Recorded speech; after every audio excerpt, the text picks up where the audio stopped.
Welcome to the Healing for Male Survivors podcast. This is a podcast for male survivors of sexual abuse and assault, whether as a child or as an adult. Know that you are not alone and the abuse was not your fault. My name is Mike Chapman. I'm a certified recovery life coach and also a survivor. Let's find hope and healing together. And welcome to the Healing for Male Survivors podcast. I'm your host, Mike Chapman. With me today is John Comerford from Australia, and I'll have more about him in a moment. And if you would like to join us on future podcast episodes, we often record live on Tuesday evenings to learn more about how to join us in the audience.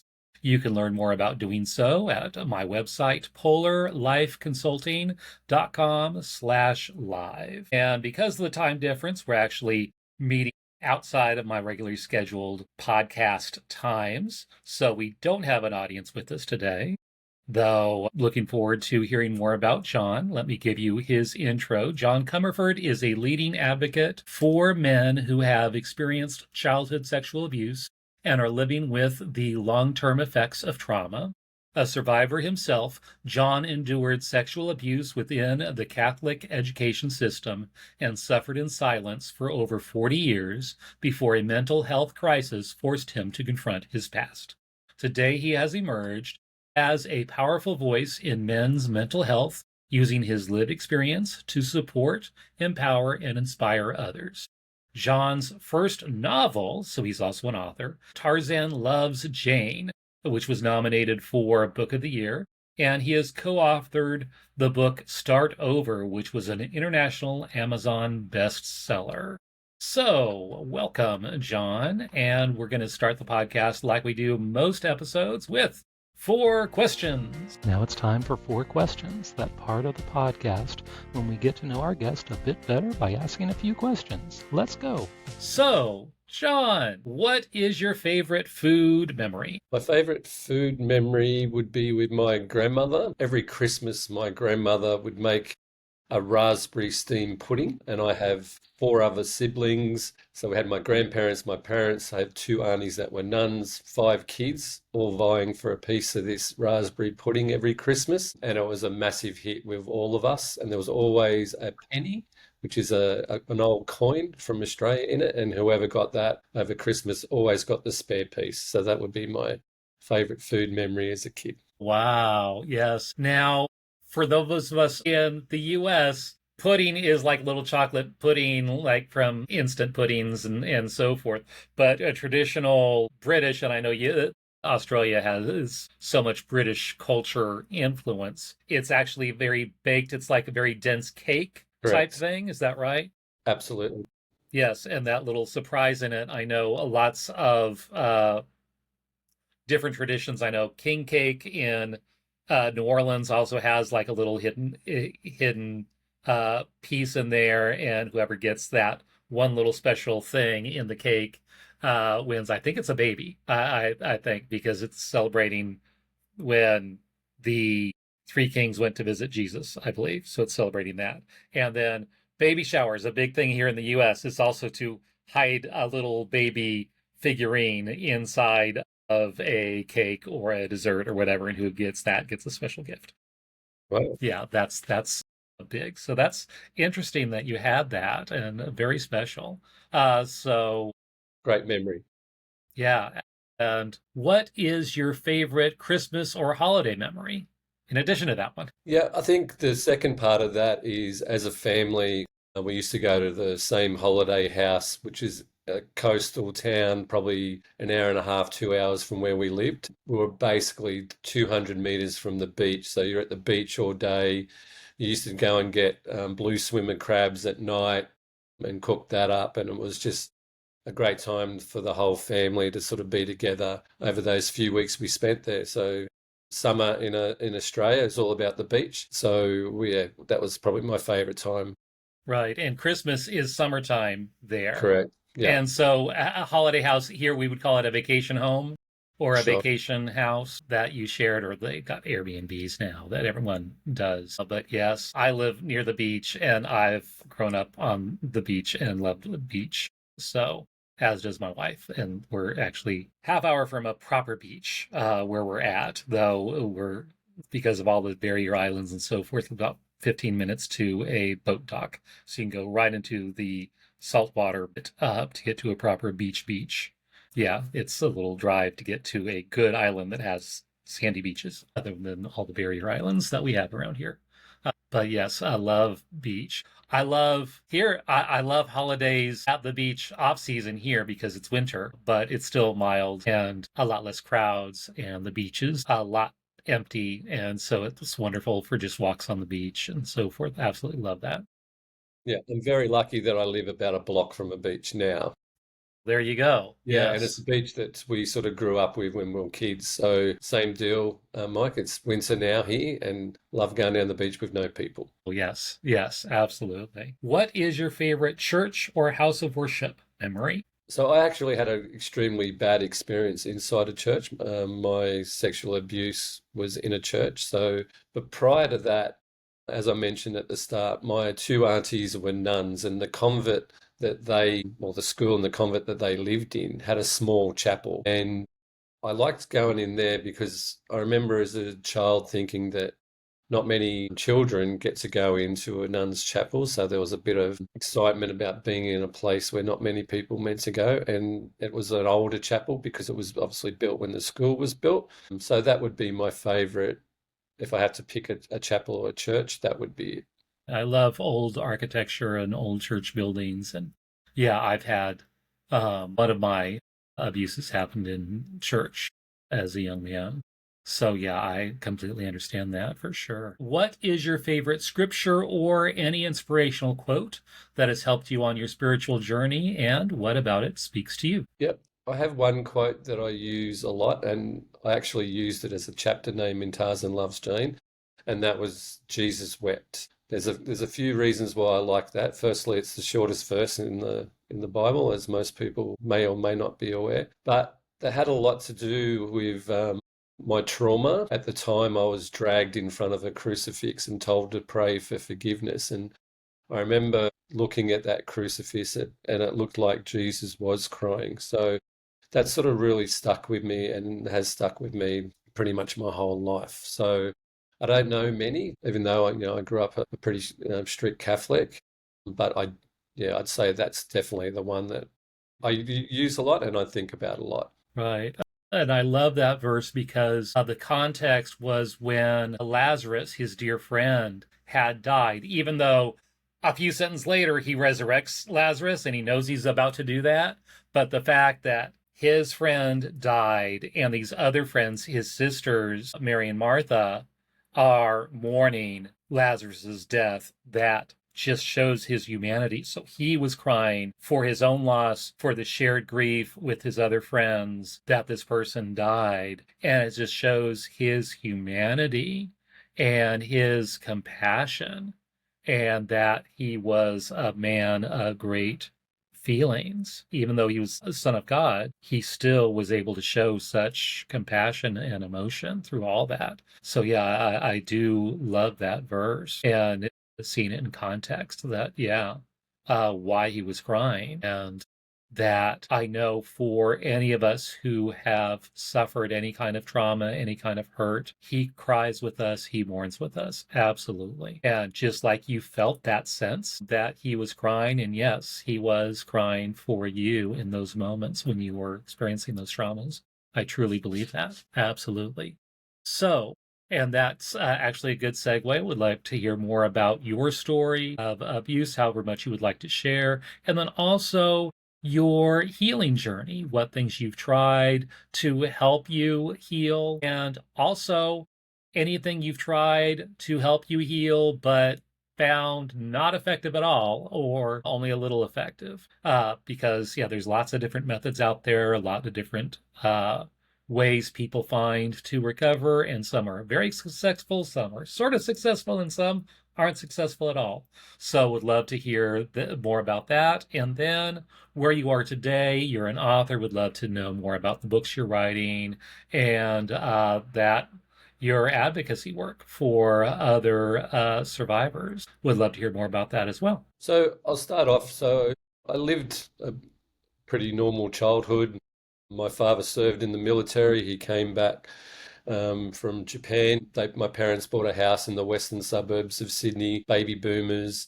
And as those suburbs moved away from the main centres of Sydney, schools and churches were, built to facilitate the education of those children.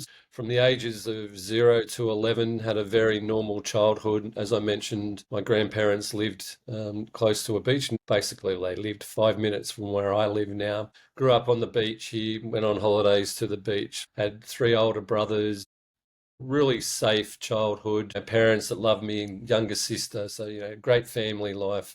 I mentioned before 2 aunties that were nuns. My father was very religious. So we had a Catholic school, went to church on Sundays. We did all the normal things that most a Catholic family would do. Outside of my school, there was a church, and every Wednesday they had a midweek mass. So on a particular Wednesday, I was tasked to go and clean up after that service. So it was just like getting all the Bibles off the chairs, putting it on the ledge on the pews where they were supposed to go, and put them in piles. And then just go into where the priest was. If there's anything there, just clean up, make it tidy, blow the candles out. Mm-hmm. Just because he didn't have anyone help him during the week. Unfortunately for me, I walked into sacristy where the priest was, and there was a Tupperware container there. I looked over and it had the bread, which represented the body of Christ for those who went to Catholic school. My family, as I mentioned, my father worked 3 jobs, 5 children. I was after lunch. I grabbed some of those to eat, and as I did that, a Christian brother teacher that had me in year 5 came in, saw me, then proceeded to assault me, and then he raped me inside that church. Then basically after he'd finished, he dragged me in front of the crucifix, as I mentioned after that, and told me to pray for forgiveness. And as he was dragging me towards that crucifix, I looked and saw a priest standing at the doorway, the local parish priest that we had. I looked at him and basically just mouthed the words, "Help me." And then I saw that he was masturbating. He watched the whole thing. Wow. And then after I was dragged in front of the crucifix, they'd both left the building. And then I managed to get myself to the school toilets and then trying to work out what to do. You can imagine I was just pretty much a zombie trying to find, and I didn't understand what I needed to do or what, all the things that's, instantly feel for those survivors who are listening, Mike, and I'm sure you know that all those questions that go through your brain, Right. what am I going to do next? And basically what I did next was nothing for 41 years. Then I didn't feel like I could tell someone, and it was 1976. So at 1976 doesn't look like 2025. And what I found out later, even if I did have the courage then to go and talk to someone, I wouldn't have been believed anyway. However, Right. I kept that secret with me until I was 52, which cost me 3 marriages, numerous jobs. I tried to commit suicide 3 times. Well, I had 2 sliding door moments, and I attempted to take my own life. And then when that failed, that led me into a bit of a downward spiral to get help. And it was a phone call from my children that sort of, when I was waiting there to, a sliding doors moment to take my life, my children rang about going to their school the next morning. They were getting an award, and that was the sort of thing, well, I either do it or I sort it out. So I either take my own life or I sort my life out, and I chose the latter, and that led me down the get help spiral. And I suppose we'll talk about things that worked and things that didn't work. Right. Well, first, let me go back. When you say you disclosed at age 52, decades after the abuse happened, that's actually very, very normal. They're doing research on average for men after the abuse. It's on average 20 to 25 years after the abuse ends before disclosure happens on average. So that's very common. So many men, especially as it's happening, don't know who to tell, don't necessarily even have the language of what this was, that this was abuse, especially when it's from an institution, from someone in power. Even understanding all of that and abusing that and the grooming that happened. And I'm almost wondering, did they put that bowl of bread out in a convenient spot just to trap boys who might be hungry. So then they could do their thing because the other one was already waiting. So it's like, okay, well, we got one. Yeah, he's hungry. Yeah, he's been hungry. He's probably going to go for it. Well, he did. Okay, let's put this plan into action. Yeah, a literal bait and switch. And yeah, that is very common and disturbing. How old were you when that happened? 11. 11. Wow. Yeah. Wow. Yeah. And what I found out too, Mike, is when I was 18, I joined the military. And I went back to the school after I completed my basic training. I actually went back to take that teacher's life. And then I was told at that time that he had passed away. And then when I was 52, I found out that he hadn't passed away and he'd actually been moved from another school to our school, which Of is just course. common practice because Right. he was found to be doing that at that school. So instead of the Christian brothers taking action, they moved him to my school. And when you think he was at my school for 30 years, taught a class every year for 30 years, you can only imagine the amount of abuse that man Right. did.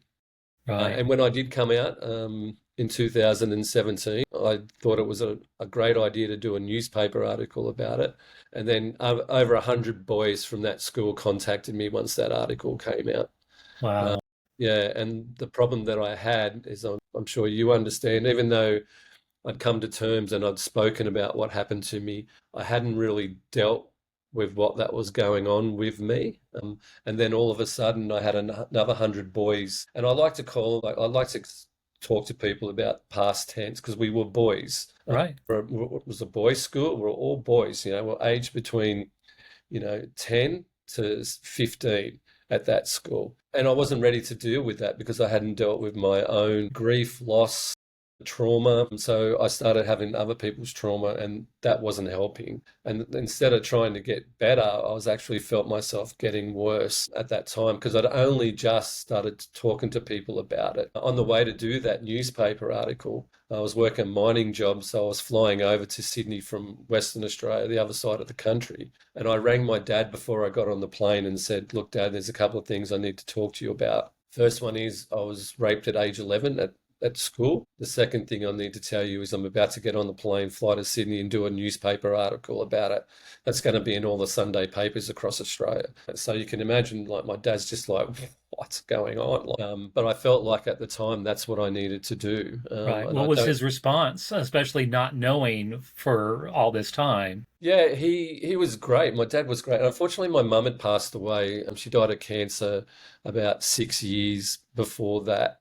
And when she was dying, she asked me what had happened to me. I was laying on her hospital bed with her, and we were just talking. And she said to me, "Look, is there anything you want to know? Is there anything you want to talk about before I go?" And I'm like, "Mum, of course not." I said, "Why? What do you want to know?" And she asked me a couple of questions, and then she said to me, but what I really want to know is what happened to you when you were about 11." And that was the start of, getting it out. And of course, I didn't tell my mum, and she passed away about 5 days later, but I couldn't So bring myself to tell her. there was probably a very clear switch in behavior that a mom would pick up on for sure. 100%. That pre trauma, then the trauma hits, then you're this new, different person.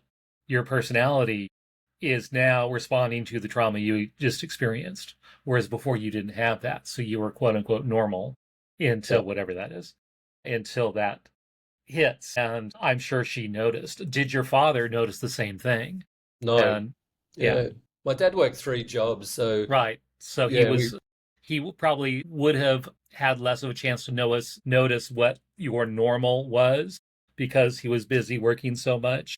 So then when you were now trauma responding, he was not able to notice that change because he didn't have as much time with you than your mother did. So yeah, that's not surprising. But did she bring it up to him? Yeah, something's weird, something's different about Johnny. I don't know what's going on. But had she mentioned to him about that? Because she did notice the change, obviously. She mentioned it to you. Had she said anything to him that he Yeah, I recalls? don't know. But I remember him when I was when my mum raised that, and I said to her, "Why didn't you ask me back then?" And like she said, John, of course I spoke to you about it back then. Like, I'm your mother. I could see something had changed, and you just kept saying that there was nothing wrong. And when I told that to my father, like his response was, "Yes, I'm a Catholic. Yes, I practice and I've got a relationship with God." He goes, "But that doesn't mean that I would allow, someone to rape my son." He said, "Your Right, mother would have burnt that school down if she knew what that happened to you." right, right, And he was right. But at the time, at that age, you just don't feel like you would be. I just remember thinking, firstly, no one would believe me because I didn't know what else was going on at that school at the time. right. But later, as I said, all those other boys coming forward, that's just the way it was. Yeah, hundreds of boys came forward, yes. So obviously this was a thing. And I'm assuming the boys did not just target that one person, but it sounds like there was more than one person involved in the abuse. Am I getting that? Is that what Yeah. you've heard from those other boys, that it wasn't just this one person? No, the principal was involved.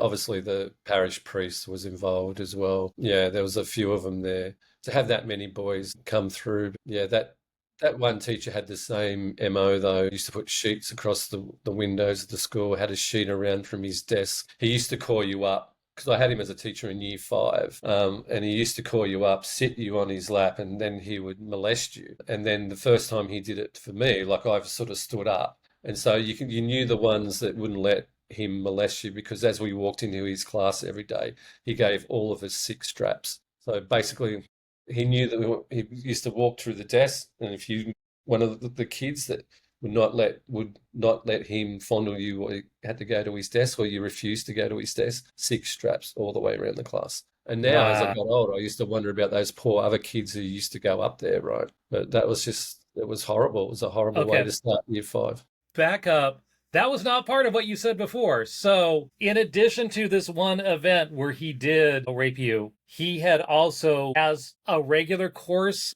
of the school day, put each of the boys on his lap and fondle them. Correct. And this is a daily occurrence, and no one said anything. Of course, there's a whole bunch of other people doing the same thing, working together. That's mind-blowing. Wow. So, was this known? Were there other teachers that you could tell that to, or did they all kind of know and not talk about it? Or Yeah, it was like it was run pretty. It was more like a prison than a school. There was civilian teachers there, but I don't know if they knew or they just turned a blind eye. Like the other brothers would have known for sure because there was other brothers involved. But it's funny when some of those boys came forward and contacted me, like they told me stories about we used to have to do swimming every Thursday, and I locked a gate to stop him coming in because he used to come in and tell everyone that he had to check that everyone's taken their swimmers off and then used to go and fondle all the kids. And even though if you stood there and go, here's my swimmers, no, I've got to check that you've dried yourself. Mhm. And I used to lock the gate and he used to strap me for it. And things that I didn't even remember that I did back then to protect the smaller kids because I was one Wow. of the instructors.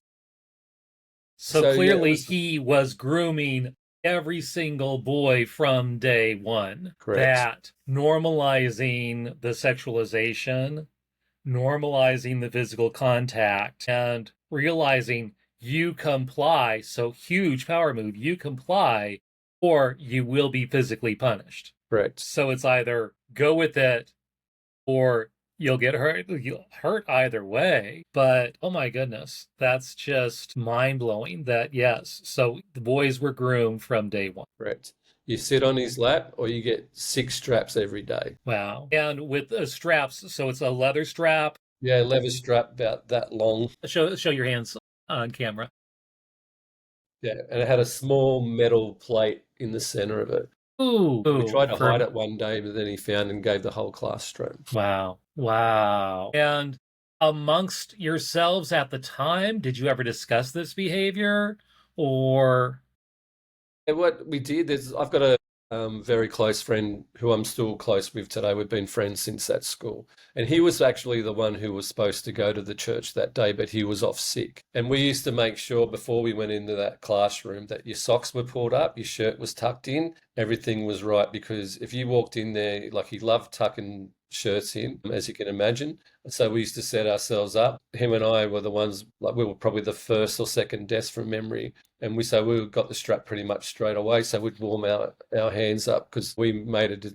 There's no way that I was sitting on his lap. So yeah, and that was so we went from a primary school, been looked after by nuns, and as I said, I have two aunties that were nuns who knew a lot of those nuns in the school. So I went from a very safe environment primary school to the very first day of high school and trying to somehow molest me. And when I didn't, gave me six straps and gave me six straps every day for the first school year of my life. Wow. Wow. That's just incredible. So you wrote the article at age 52. Sounds like how long ago, what year was that the article came out? 2017. 2017. Okay. What happened at that point? I know lots of lawsuits against the Catholic Church. Was anything brought against this particular parish and involved all of you hundreds of boys? Yeah, there was a lawyer that went through and against the school. And so that was done as a part of that suit, which is why, you know, the amount of people that were coming forth, I think that surprised everyone. But at the same time, basically, Australia had a royal commission into Right. institutional abuse with children. Right. So that started at around the same time. And we also had Cardinal George Pell, who was being accused of sexual assault. So his court case was on. So you couldn't turn on a TV, radio, or open up your computer unless you saw something about childhood abuse, which, again, was playing on my mind. I had my mum, I had that, Right. and I did the newspaper article that I wasn't ready for. And then I started spiraling down, saw a doctor, and then tried to start that healing process. And I think for anyone who's come out will understand, you see a doctor, the first thing they do is get you on medication. I remember the doctor saying to me when I told him what had happened, he said, "Who have you been seeing about that? Do you have a professional help?" And I said, "Doc, you are the first person I've told in my entire life." And then he put me on to see some mental health professionals, psychiatrists. Right. But I just found for myself that I didn't handle the medication very well. I was self-medicating at the same time, Right. and I struggled through that process. I struggled to find the person that I could relate to help me. Right. And I talk about this a lot, Mike, I'm sure you do as well. Finding the right mental health professional is like finding a good partner. You know what I mean? The Right. first one you meet mightn't be the right one for you. Right. And so I sort of struggled to find the right person for me, someone who I thought really had my back. I just felt like I Exactly. was just paying people to listen to me, but they didn't really care about what happened to me. Right, exactly. And you talk about pharmacology, and they're talking to experts in trauma. There is no medication out there that can heal trauma, that they're just putting band-aids on symptoms, whether you're depressed or whatever. It does not heal the trauma. Now they have so much brain science and so forth. There's so many different therapies out there that can actually help you heal from trauma. And it's not with medication, but different therapies, experiential therapies, EMDR, other types of therapies that can help now that they have just in the last a couple decades brain sciences on neuroplasticity. And I love that word, that even old guys like us can still learn and our brains can still form new synapses and rewire things and grow and heal if we have someone who knows what they're doing and can guide us through the right processes to literally rewire our brains through those traumatic therapies. Absolutely. Yeah, and I was very lucky that, I went through this process. I had a split up with my third wife at that time. I was doing fly in, fly out work. So I was living in Eastern Australia and flying over Western Australia, working mining. So I was doing like 8 days on, 6 days off. Wow. I was alone a lot of the time. And as we know, loneliness is not a great thing for mental health either. And then I'd met someone. I was very lucky to meet my current partner, Amber, and I still was trying to deal with what was going on, but I was putting on this facade because for me, once I thought I spoke out loud, I was raped. Then all of a sudden, I'd, put my hands up and all the healing power would come and Right. make me well. But Yes. as we That's know, theme of my podcast, Power of Story. Yeah. And just telling your story is so healing. I know I attended a workshop, and I've talked about this on the podcast before, where the speaker at this particular session was an expert in ACEs, adverse childhood experiences, which there was a study happening out of San Diego, California, in the US, sponsored by an HMO, a health maintenance organization, health insurance company, and the Centers for Disease Control, interviewing all these people, often middle class, they interviewed, okay, what was the most common traumas that they had, top 10 most commonly occurring traumas, then asked who's had one or two or three or all of them. And finding these people scoring two, three, four, five of these different adverse childhood experiences, even that low of a number, huge difference in all of these health, social, physical results now as an adult if they have these traumatic experiences in childhood. So those traumas can severely impact. So there's alcohol abuse, teen pregnancies, then long-term health aspects like lung issues, kidney issues, heart issues, and just on and on. How the more of these experiences you have, even going from 2 to 3 and then 3 to 4, and then they just say 5 or above because it's just skyrocketing how many had at least 5. And so at this workshop, the speaker who was an expert in this talked about ACEs more in depth. And this woman comes up or asks at the end of this session, okay, I took the test, I got a 10. What are the best ways to counteract the effects of those adverse childhood experiences to lessen those long-term impacts? And he said, the most effective way to combat the effects of adverse childhood experiences is autobiographical journaling. In essence, telling your story. The fact that you tell your story, you get it out of your head, you get it out. It is so tremendously healing. Healing for your mind, and as a result, healing for your body. It's the first major step in healing from trauma. Whether it's like you, newspaper article, telling another person, just getting it out so you're not just ruminating on it, is so healing. Person after person that I've talked to, interviewed, when they started telling their story, healing just went from 0 to 100 and just got so much more healing. And that's exactly what Absolutely. happened to me, Mike. Because Amber said to me, look, because we had some problems and I spoke to her about my trauma. And Amber said to me, you need to get help. I know you've got to just take this seriously, get some help, and you need to do something. I will be here with you. I will help you through it. But if you don't get help, I can't be here for you. And that night, I was trying to find someone locally that I could go and talk to. And I found a therapist who did narrative therapy. And then I Googled narrative therapy and I read it and I exactly what you just said, all about telling your story. And then so I started to see her and she had me write stories. She was write a story about what happened to you, but change the ending so you're not assaulted. Change the ending. And I just went through this process of basically killing that teacher over and over. And I'm about to sneeze too. So And different I've been in the weapons, different modes, that's right. We less threw in bloody, more bloody.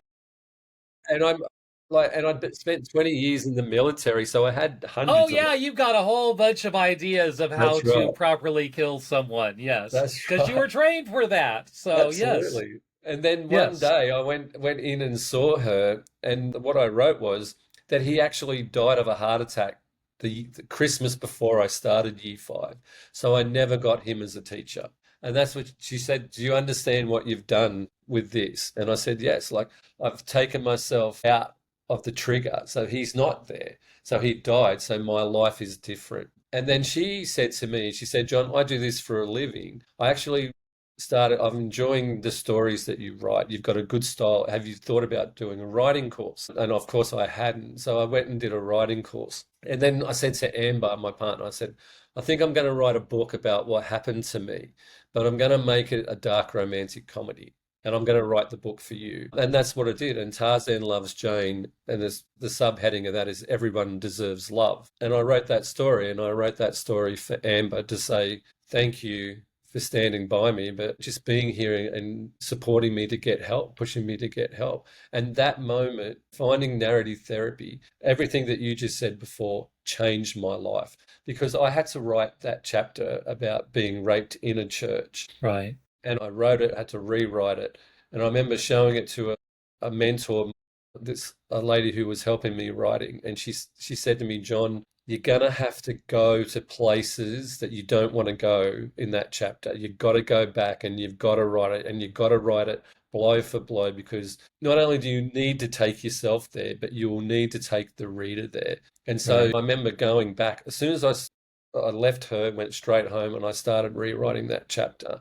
And I remember for the next week, every time I started writing that chapter, I would just cry the whole way through it. And then into the second week, when I was editing it and rewriting it again, I wasn't crying. Then all of a sudden, now talking to you about it, I'm sad about it, but it doesn't affect that because I've read that and I've rewritten it. Like it would have been Right. over 100 times, Mike.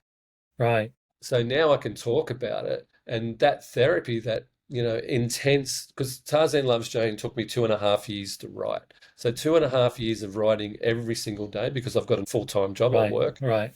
So after work, weekends, that was the best therapy that I could have ever had for myself, for sure. Right. Yeah, getting it out what the actual story is. But Yeah. you mentioned the therapeutic process that parallels so many different things that I've worked with is rewriting the story in your brain and rewriting it as if it didn't happen. That or lessening the trauma or whatever it is to help your brain rewire it so you can remember the trauma without it being traumatic. And that, yes, it should never have happened. And that connects with the concept of it wasn't your fault. You just happened to be there, happened to be put in that classroom with that monster, literal monster of a person. And yeah, none of that was your fault. And, And and now I put my hold trauma. on, rewriting that helps the trauma heal in your brain. And there's so many other therapeutic ways that do that exact same thing in different modes and methods and so forth. So I'm so glad you have that a professional therapist person who's helped you with that. And I know that must have been tremendously healing for you. It was amazing. And you're absolutely right, Mike, is because what I've done is I've taken my trauma out of my head. I've put it into a book and I've thrown that book out for people. You know what I Right. mean? Right. And I think the And other just like part you of, said, the power of story, you wrote that article in the newspaper. And what happened? The power of that story. Hundreds of other boys, now men, who were co victims with you came forward and said, yes, this happened to me too. The power of that, because you unlocked the floodgates literally by telling your story, it empowers other men to tell their stories. yeah, and I'm sure Absolutely. this has happened to you too, Mike. When I came out about my story, I had men that I knew extremely well come to me and tell me their story that they've never told anyone before either. I had a guy that I worked with, like I could tell you the names of his daughters, his dogs, where he lived, his wife. I could tell you all these stories about. We sat next to each other for 5 years. And when that article came out, when I flew back into work, he's one of the first persons. Let's go and grab a coffee. So proud of you of what you've done. I just want to tell you something. It happened to me when I was a kid. And that is the power that you just mentioned. And Tarzan Loves Jane. I've had, because obviously I'm on social media, I promote the book. I've had people contact me about their partners, their brothers. Is it okay if they contact you? Which started all the other stuff that I was doing because Right. in 2017, when that article came out, I wanted to be a bit of an advocate and help men, but mentally I wasn't ready. And it actually hurt me more than it helped me. But Right. after, and do the work, put in the effort, do the work, and make sure that you're okay yourself. Now I'm, more than ready. And the one thing that Tarzan Loves Jane has given me now is a really good platform to help other men, especially in Australia. Because, and it's not just Australia; it's all around the world. There's men still feel a lot of shame about what happened to them. And the Right. more that yourself, myself and everyone that you've had on your podcast and everyone who's talking about sexual abuse for men as boys, the more we need to help other men, because it's an epidemic here in Australia. We know that, Right. and we need to help men because they're not just speaking up. And you talk about divorce rates, suicide, the Right. underlying, what's the true underlying issue for men our age? Between that, now it's about between 50 and 65. For me, Right. when I went through the core thing here, and that is still the highest age bracket of suicide in Australia. And it's been my Right. age bracket pretty much my entire life as I've moved through life Right. And I because of think the, because so many men, they will get married, have children, have families, and so you focus on that, succeeding in your career, all those things. Even if you don't have children, that's your focus, so you can put all that trauma in the back of your head, shove it down deep while you deal with all this. As you get older, 50s, 60s, career, family is less of a priority. Children move out, empty nester, often divorce. And so now you have time and you literally are forced to confront all of that trauma that you've shoved down for so long. And you need to find help or find ways to numb and because the pain doesn't go away, it's there. And I know you mentioned the commission. They were also there investigating Hillsong, and I've mentioned that on past podcasts as well, that Hillsong, the ministry, also the music church ministry, which is also, they came to the U.S. as well. But all of those similar scandals with leadership within that religious group as well, huge abuses, and that the institution would try to cover it up and victim blame and so forth. And yeah, so yeah, it's all over Australia. And it sounds like that commission was doing and is doing a pretty good job in uncovering these things and yeah, and the problem processing that them. we've got, you're absolutely right. The Commission did an amazing job and they came out with a number of recommendations. But unfortunately, the governments in Australia haven't reinforced those Right. recommendations. And we've just had a series of men that they've found they're abusing children in childcare centres Mm. because the governments haven't put in the recommendations from the Royal Commission, which is a travesty. So once again, the Australian government needs to stand up and start protecting its children because it hasn't done that in Australia, not in my lifetime anyway. Right. And we need to get better. Absolutely. Absolutely. And US as well. I mean, they have got different laws and how our system works because each state has their own laws and then there's federal laws and all the laws. I mean, even how you define the word rape versus abuse versus sexual assault is defined like 50 different ways within each state government. And there's no consistency on rules and punishment and so forth. And yeah, it's very, very, very difficult to prosecute. And it's sad, and there's not a lot of protections out there. It's getting a little better. And especially as more and more victims, survivors are coming forward, the public is starting to understand it now. That it's not just a bad thing that happened, but the ongoing after effects, all the ongoing trauma, and something needs to be done about it. And you're here advocating, as am I, doing what we can to try to shift those tides. 100%. And there needs to be more. I think, the whole stereotype around men and the ability to speak up and, Australia, and I'm sure it's the same there for you, Mike, it's be a man, even from a young age, it was, be a man, you got to be tough, don't show your emotions. And I talk about generational change, what I'm trying to do now, because I have a son, I have a 17-year-old son. Right. And if we don't change it now, what hope does he have and his sons? And all it is about talking about how you're feeling. And I make sure, I talk to him every day about his mental health. What's going on? Is there anything we can talk about? How you feel about that? Because I don't want this generational curse to have an effect on his life. And I'm really focused on trying to change that. But it's a big road, as you know. Right. Absolutely. Absolutely. So you wrote Tarzan Loves Jane. And what is Start Over? What is that about? Yeah, so Start Over is a book series with Sir Marco Robinson. He's a British guy. He's done a lot of work. He was involved in a TV series in England about giving homes away to homeless people. So, bit of an entrepreneur. So, Start Over series is just a book series from people from all over the world who have a story. So, obviously, I talk about what happened to me and how I came out of that. And it's just for people to read about normal people who went through something difficult in their life, who've come through the other end and can help inspire other people. So, 4 books have been released at the moment. I was in book 3, my chapter, and every single book so far has gone to #1 on Amazon. So, in about Nice. 4 or 5 different categories.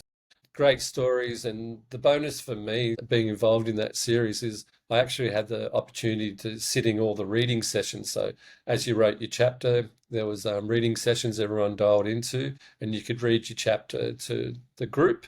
Wow. And hearing those stories live, just what people have gone through, has just been unbelievable. And you sort of think, Right. I've got my story, which was horrific for me, but then when you hear other people's stories and what happened to them, you sort of think, wow, like how did they get through that? So yeah, amazing stories. And I think Marco's done a brilliant job in getting all these people from all around the world to tell a story that can help others. So I love that. Absolutely. So, what other things are you doing? I know you're a powerful voice in men's mental health. So, what other things are you doing now with your healing to help others? Yeah, so the other thing I did is I've just released a book called Battle Armor. So Battle Armor is 25 tools for men to help with mental health. So part of my journey, so as I've spoken about before, Tarzan Loves Jane was just getting my story out as a book for Amber. So it's really our love story, how we met and how she helped me to get through my childhood trauma. And then Battle Armor is about the tools that I then use. I speak about narrative therapy, journaling. I have a set routine I do every day. I get up, we walk, I get in the ocean, I do affirmations, and it's just all those things that men can do. And there's little journaling areas after each chapter. So, and all the proceeds of that book go to Samson, which is Survivors and Mates Support Network here in Australia. They're Right. the leading organisation, non-for-profit, who help men who have been through childhood trauma. So they helped me when I first came out, and I wanted to give back to them.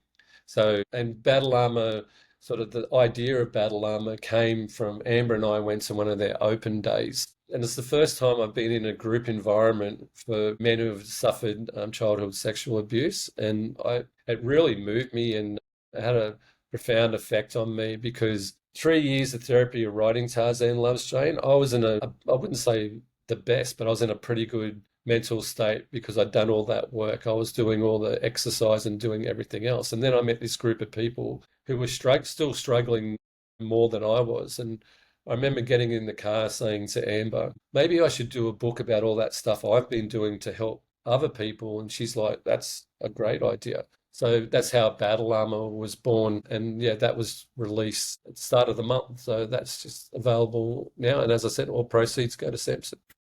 Like to give Great. back, Mike. Yes, absolutely. And the more we tell our stories, the more it empowers others. So, thank you so much. Any final words for that survivor out there who is listening? Yep. The one thing that I've found, and I'm sure you found it as well, Mike, is when we're by ourselves, when we're holding all this stuff in, we haven't spoken about what happened to us. We think that this has only happened to us.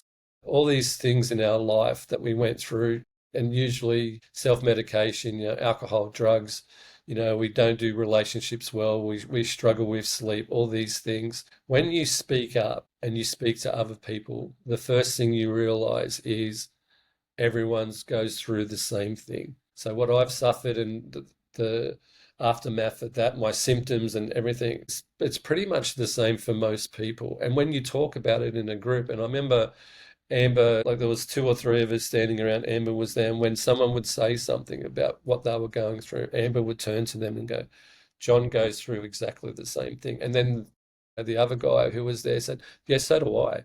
And then you sort of realize that, all this shame that you kept inside because you didn't think anyone would realize or understand what you were going through, then Right. everyone's going through the same thing. And then all of a sudden you've got a support network to help you get through that. and people will have tools to help you. And I think that's vital in what we're doing. And your podcast is, the more that we explain to people about this is someone might be watching this right now and think, well, I just didn't think that I'd be able to get through it, or people wouldn't understand. Everyone understands what you're going through, so please speak up. Absolutely. That there are groups out there like Samson. I work with husband material, and also Male Survivor I've been involved with, all have men who've experienced similar traumas. And to find that fellowship, survivors get it. We just do. And realizing, okay, all these weird symptoms I have, oh, you have a lot of those too. Okay, it helps normalize it. I use a term CSA normal for that. For someone who's been through this trauma, these things are normal. That most of us experience these things, and it's okay because of the severe trauma. So getting that sense of, oh, I'm not crazy. This is normal because it's a trauma response that I've carried all this time. So the fact that I still do all these weird things, it's normal because I'm realizing, okay, these other people have similar things. So the power, again, power of story, men sharing their stories with each other, helping you realize you're not alone. And so much in the recovery world, healing happens in community. And that's so true with this as well, that healing happens in community. Thank you so much, Johnny, for your words and sharing with us today. And we'll see you next time on the Healing for Male Survivors podcast. If you would like to learn more about my coaching with Polar Live Consulting, where I provide one-on-one coaching and group coaching, both with a focus on healing for male survivors, reach out to me at polarliveconsulting.com. That is Polar spelled Polar. I would love to hear from you. I want to hear your story. If you would like your story featured on this podcast, contact me via my website. If you like this podcast, please rate and review, because that's how other people can find me, and I really want to spread this message of healing and hope to others. And remember, you are not alone. Healing is possible, and the abuse was not your fault. Let me repeat that. The abuse was not your fault. See you next time on the Healing for Male Survivors podcast.